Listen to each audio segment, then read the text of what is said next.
Ну вот мы 1,5 часа не можем, к сожалению, дождаться, пока прогорит первая закладка дров в угли. Попробуем немножко поторопить события. Ну, сейчас откроем дверцу аккуратненько и положим уже вот эти вот, ну, 3 таких полена большего сечения для длительного пиролизного горения.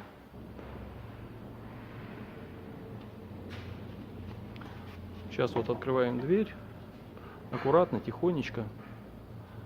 И вот подержали так все, да, и смотрим.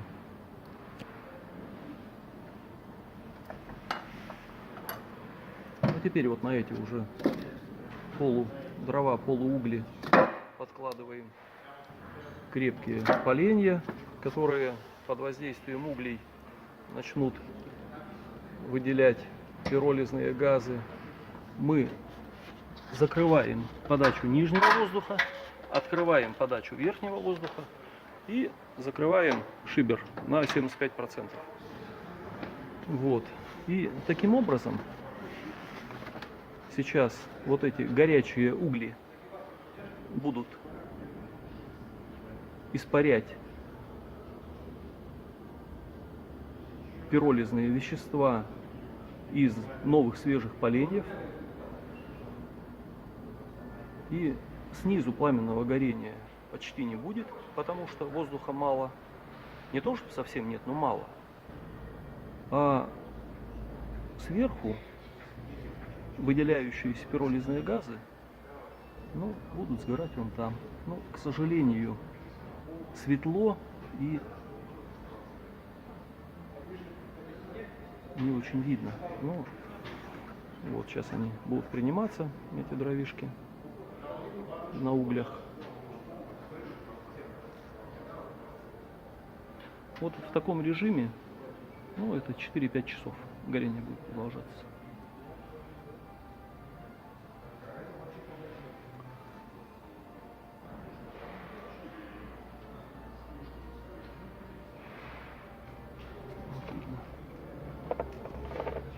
Блин, блики сплошные.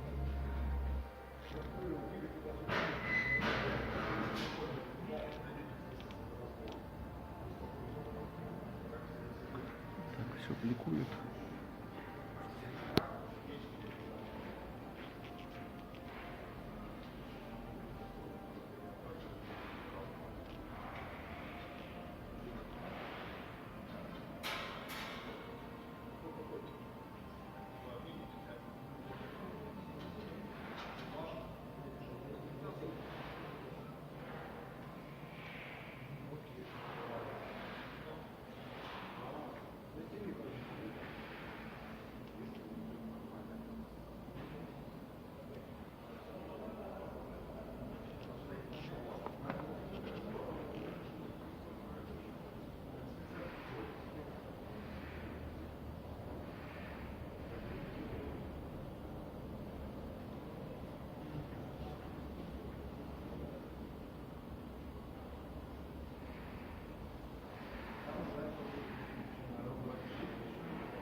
Ну вот мне уже видно, что появляются такие вот облачка пламени сверху. Камера это из-за бликов не очень передает.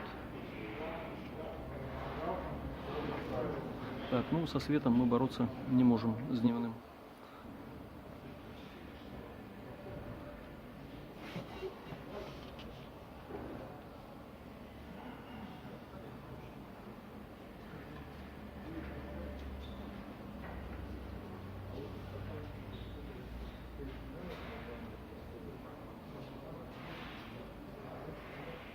Ну, дрова потихоньку поднимаются.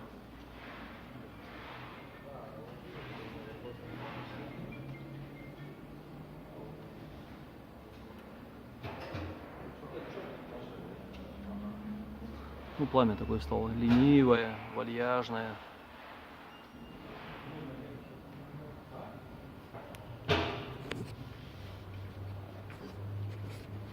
Так, но у меня сзади светит огромное стекло, и поэтому вот со светом я ничего сделать не могу. Может быть, как-нибудь вечером снимем.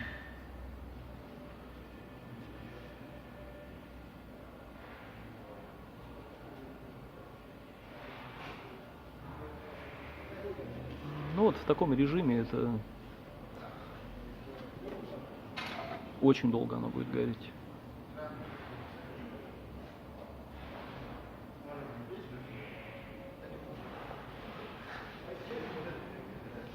Вот сейчас меня тут ассистируют поближе. Давай, мы как вот фотографы в старину накроемся. Не надо побольше что-то. Ну, мы не фотостудия профессиональная, не телестудия, поэтому приношу извинения за неидеальную картинку. Нет, не получается. Пытались прикрыть. Свет мешает очень сильно сейчас, конечно. Задний.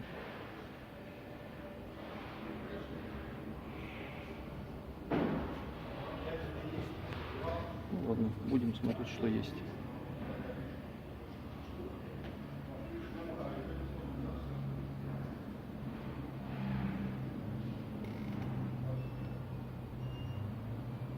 Жалко, что не ночь.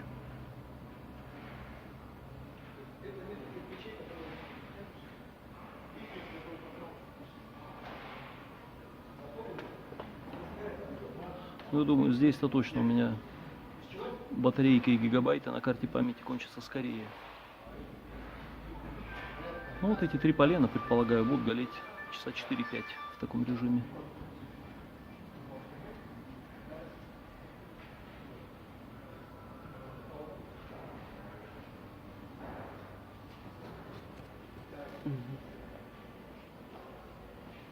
Пытаюсь найти точку, но бесполезно. Хорошего ракурса здесь нет, потому что камин стоит прямо напротив окна. Жалко.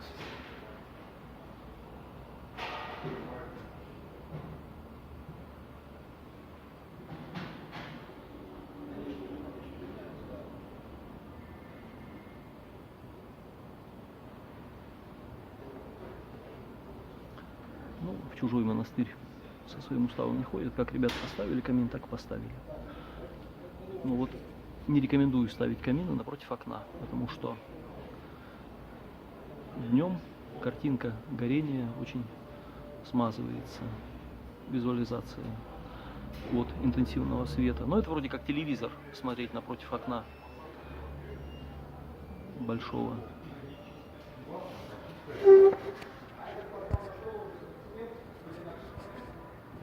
Звук немножко.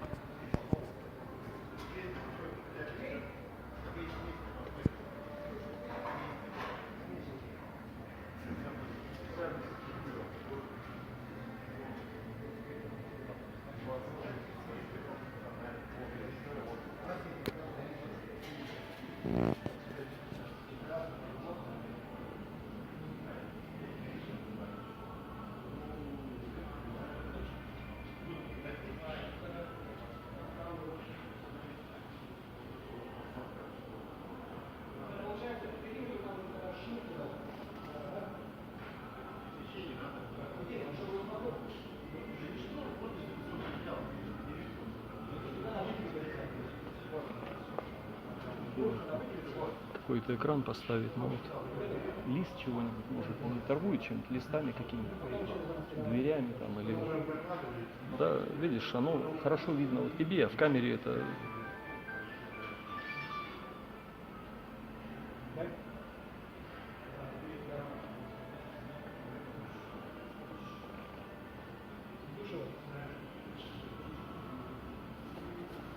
Не ставьте камина напротив больших окон. Как вот телевизоры не ставят, так вот камины не ставьте.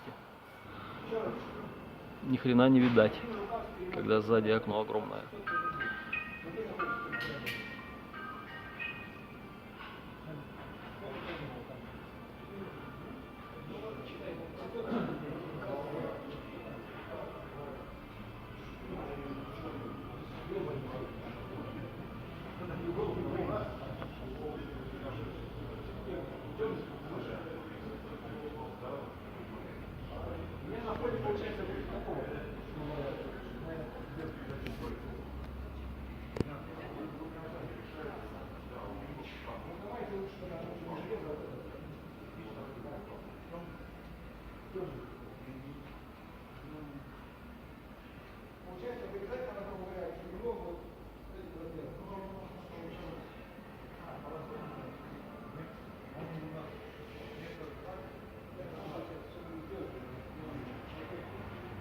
Ну, это долгая песня. Это очень долгая песня. Ну, 4-5 часов все это будет вот в таком режиме происходить.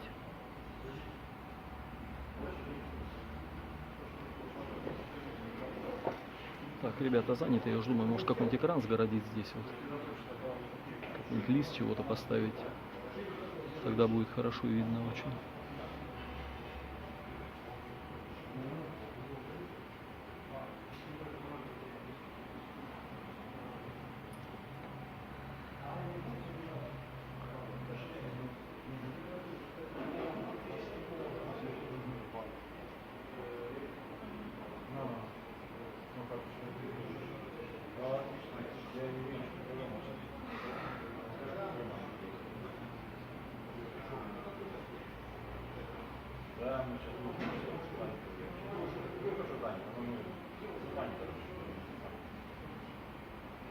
Ну, стекло по-прежнему чистенькое абсолютно.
Леш, вот проблема свет сзади светит. Вот какой-нибудь экран бы поставить, нет, какой-нибудь листа, там, не знаю, арголита там, или дверь какой-то, хрен знает что. Ну вот лист чего-нибудь. Вот сюда вот. Ну вот от окна, видишь, он не видно огня.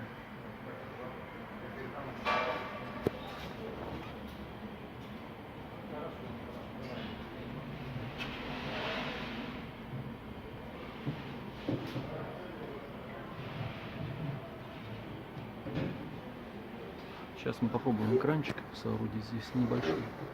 Вот. Ага. Прямо вот его прямо вплотную туда к нему прислоняйте.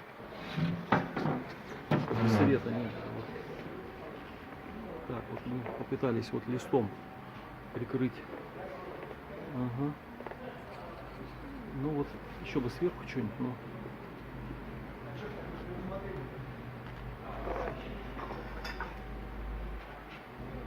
Да, Саша, вот так. Угу.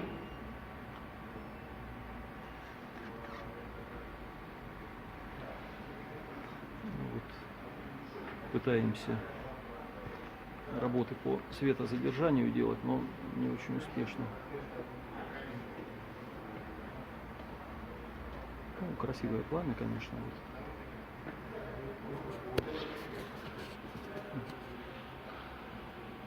Надолго это все. Ну, думаю, мы до конца снимать не будем. Это уже ребята здесь продолжат. Ну, по крайней мере, что-то видно, Саша. Ага, давай сюда немножко. Еще бы какой-нибудь, может, ага, прислонить. Второй лист может быть. Вот. Давай второй лист попробуем. Да. Ну, мы вот буквально с двух сторон пытаемся прикрыть.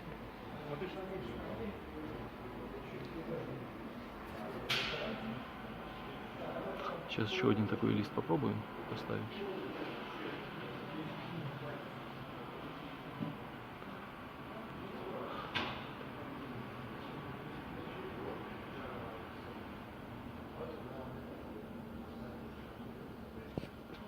Так, это мы вот тут Пытаемся закрыть от света.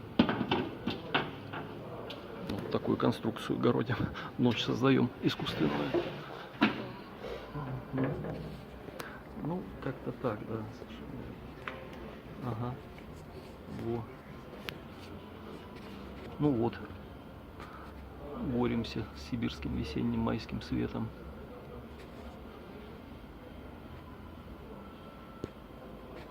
Не ставьте камины напротив окон. Это вот я такое открытие для себя сделал практическое. Но видите, что сейчас дрова лежат снизу, и они почти не горят, потому что там нет воздуха, а горение происходит только вот в верхней части топливника, потому что температура и воздух есть сверху, а снизу есть только температура. Дверь уплотненная герметично примыкает к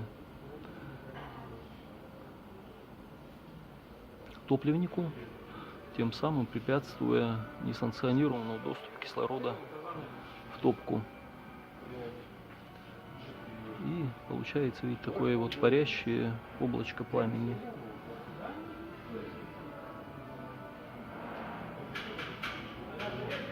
Может, видно, как вот из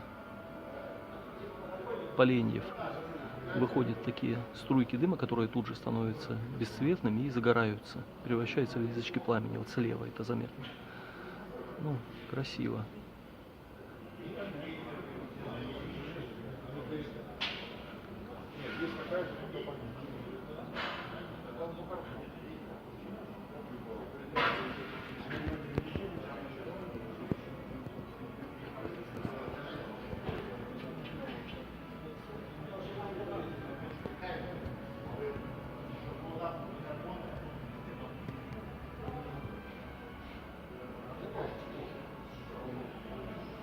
Я слежу, чтобы смартфон не вырубился от температуры. Излучение достаточно сильно идет.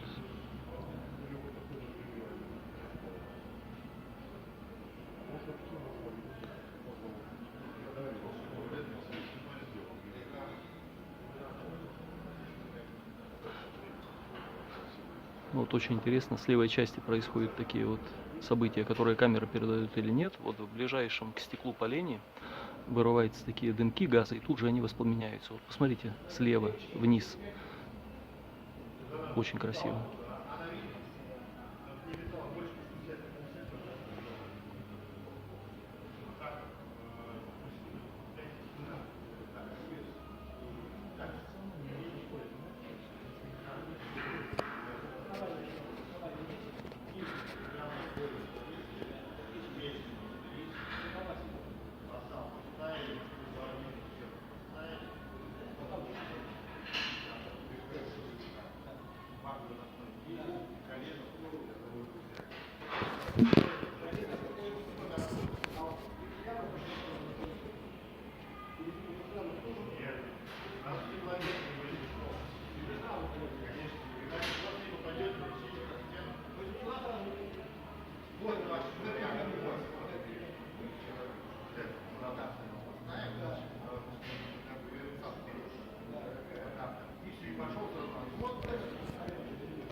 Ну, звуки, это в магазине идет своя жизнь магазинная.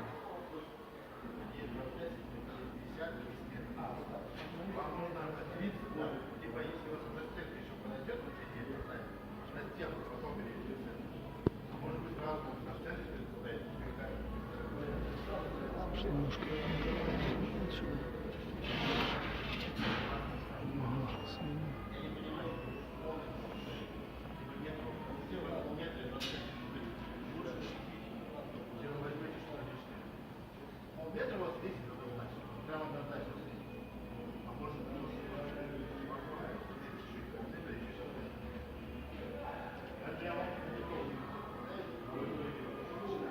Ну, вот видите, в нижней части идет так называемая газификация, пиролиз.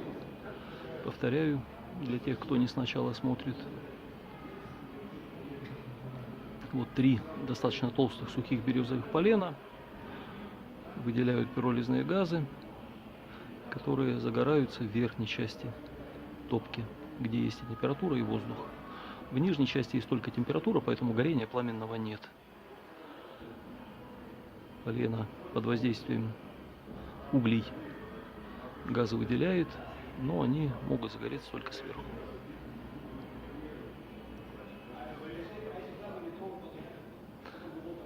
Но это долгая песня.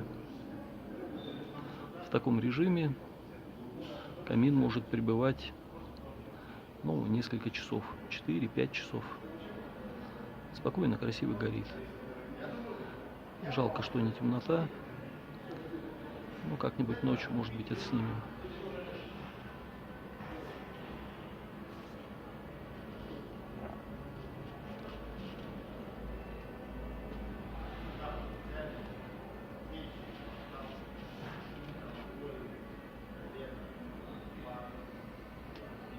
Ну, мы пытались показать 2 режима горения. Интенсивное горение, которое продолжалось более 1,5 часов и еще бы продолжалось, наверное, около часа. То есть где-то, ну, 2-2,5 часа минимум. Это, ну, 3 килограмма дров где-то. И вот такое медленное горение, облачное, парящее пламя, аврора вот такая.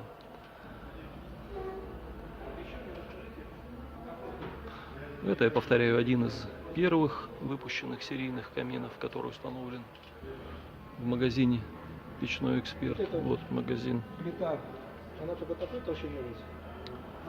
Тут покупатели ходят, спрашивают. И вот это режим длительного горения, экономичного. Он может продолжаться, ну, очень долго. Это всего лишь 3 полена. Вот мы прожгли угольков, закрыли нижний воздух, открыли верхний воздух и перекрыли шибер. Кстати, получили вот такое. Так, ну.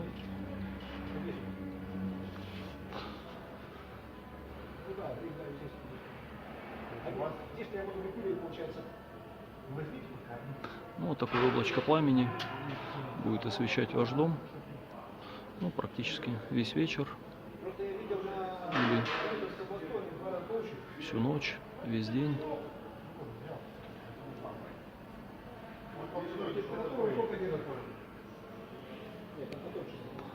Так, ну, вот такой Голливуд у нас, такой антураж, 2 щита минерита какого-то держим, чтобы от заднего света прикрыть. Ну, камеру останавливать не буду, пока она не перегрелась, пока батарейка есть и карта памяти есть, буду снимать. Это камин Визиера от ТМФ, камин чистого длительного горения с цилиндрическим стеклом круглым. Такой классный, красивый камин. Сейчас, наверное, убирать. Хватит атлантом работать. Давай я эту подержу, а ты эту убирай, да. Вот, убираем.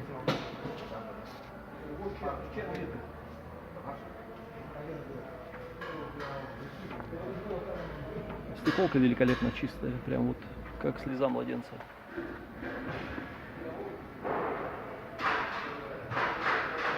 Вот, магазин живет магазинной жизнью.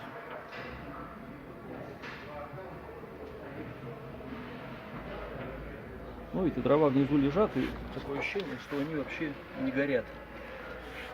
А на самом деле они выделяют газы всякие горючие, летучие, которые горят сверху. Ну, вот.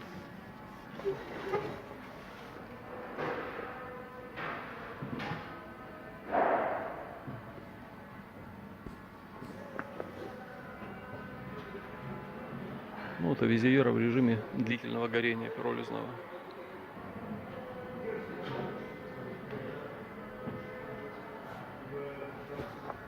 Стекло можно посмотреть внимательно. Никаких намеков на копоть, на какие-то. Просто дрова кладите, как в анекдоте.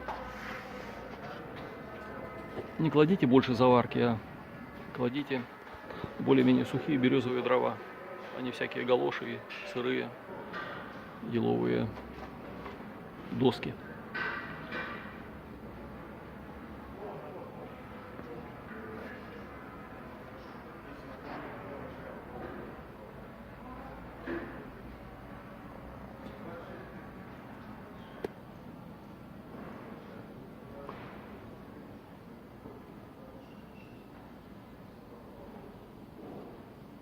Может, на штатив поставить?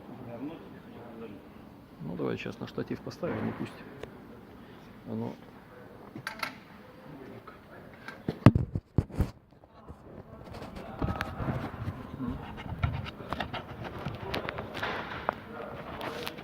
Сейчас мы немножко повозимся со штативом.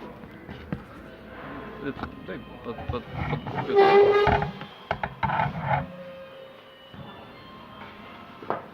Так, еще надо немножко.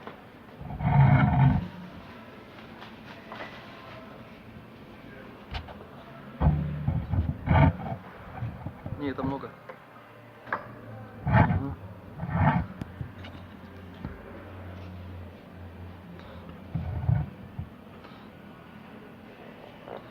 Это меня практически заменяет палка алюминиевая.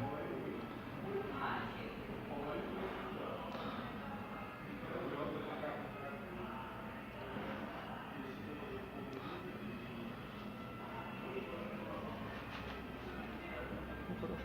Ну, отлично.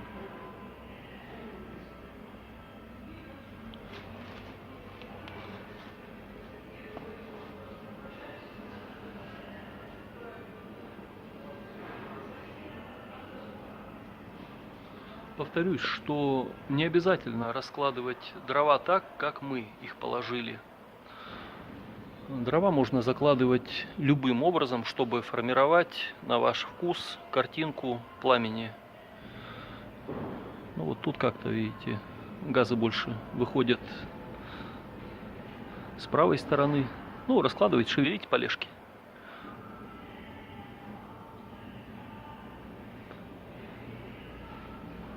Ну, пусть батарейка разъезжается и карта памяти заполняется. Мы не торопимся никуда. Повторяю, что в таком режиме камин может гореть, ну, часов 5.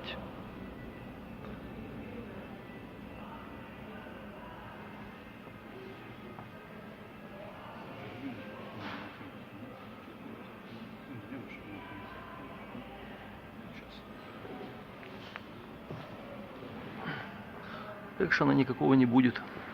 Это печники снимают кино, а не блогеры.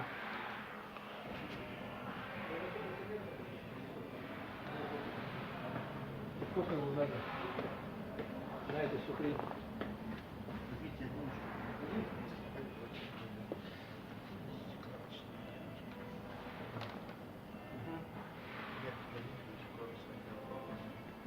Так, а шнур, может быть, где? Сюда.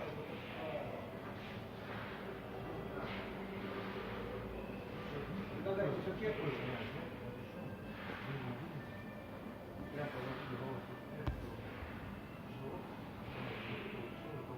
Да. А это потом швейку зачитали, все, потом.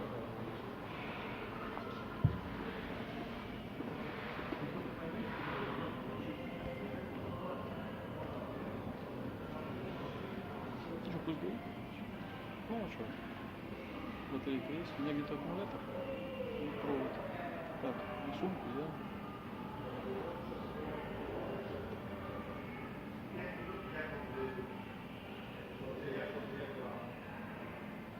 То ли солнце меньше стало. А, облачка, вот наш свет большой, он немножко стал поменьше, потому что облачка пришли в Сибирь таки. Не Таиланд.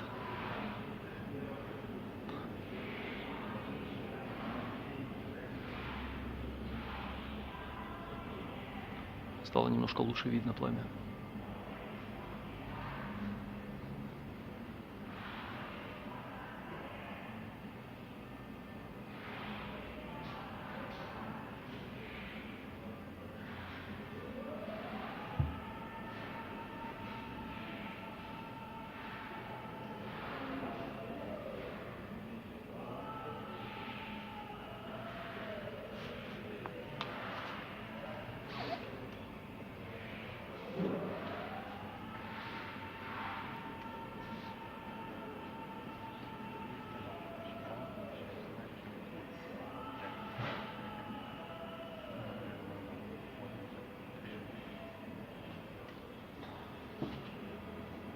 Кстати, вот в таком режиме горения, мне вот коллега подсказывает, происходит выжигание пиролизных вот веществ из березовых поленьев, и тем самым эти дрова превращаются в замечательнейший уголь для мангала.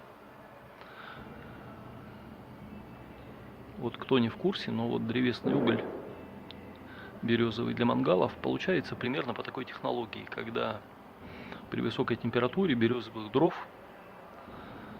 выжигаются пиролизные газы, остается один углерод.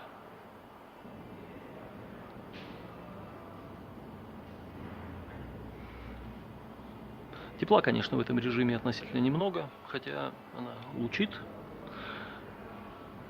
Ну, это такое кино про огонь. Обратите внимание, что шамот практически весь побелел. Если от прошлой протопки, которую делали ребята, конечно, квалифицированные, но которые не удосужились прочитать инструкцию по эксплуатации, которую мы тщательно писали, вот видите, при соблюдении элементарнейших правил эксплуатации этого камина и чистое стекло, никакой копоти, нет забросов искр, и интенсивное горение часа на 2, и пиролизное длительное горение на хрен знает сколько часов в таком режиме. Читайте инструкции. Они пишутся, вот поверьте, не просто так, а для того, чтобы их соблюдать. Они не сложные, они не хитрые. Раз-два прочитали и все. Можете ее скурить. По крайней мере, вы пользоваться будете, уметь этим устройством.